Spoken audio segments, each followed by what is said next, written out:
এই 108 নম্বর ওয়ার্ডের গুলশান কলোনি সেটা হচ্ছে বাংলাদেশের অনুপ্রবেশকারীদের জন্য একেবারে নিরাপদ জায়গা।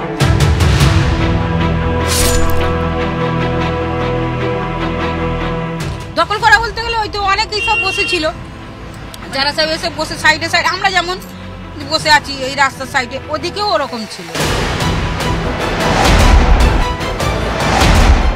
কলোনি রয়েছে, বহিরাগতদের সংখ্যা বেশি। সবাই বাইরে থেকে এসেছে? হ্যাঁ, সব বাইরে থেকে এসেছে। মানে কোথা থেকে?